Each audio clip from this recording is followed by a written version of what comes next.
If you're a parent, you've probably done it. If you aren't, you've probably seen it. A child is having a meltdown. Out comes a device, and calm returns. It seems like a win-win in the moment, but is it a good idea long-term? Our next guest is trying to figure that out.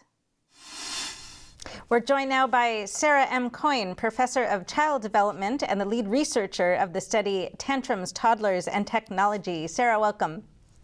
Hi, thanks so much for having me. Can we start by you telling me what it was that you set out to study? What did you want to answer with this study? Yeah, so we wanted to look at something called media emotion regulation. And this is when parents use media to deal with their children's difficult emotions. And so you'll see this all the time, right? So if you're shopping at the grocery store and you have a kid that's kind of bored and kind of freaking out, a lot of parents will give their kid a cell phone to try to entertain them. Or if you are in a restaurant, right, and trying to have a meal, kid will start acting up. And so parents will kind of automatically pass their kid a tablet or a cell phone. So we wanted to figure out what were the impacts of that type of behavior on children, if any. And okay, so what did you find?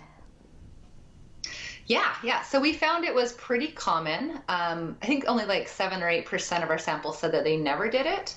And then there was a range, right, with some parents saying that they did it quite a bit. And what we found is that for kids whose parents used media a lot to regulate their own emotions, they tended to show higher levels of what we call problematic media.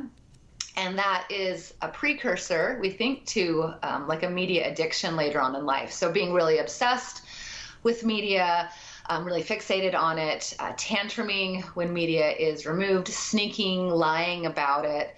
And then later on in life, media addictions often using media to cope with emotions, difficult emotions. And so that's why we think maybe there might be this link between the two. Be sure to watch the entire episode, now available exclusively at EpochTV.com, a new completely censorship-free premium subscription platform brought to you by the Epoch Times. See you there.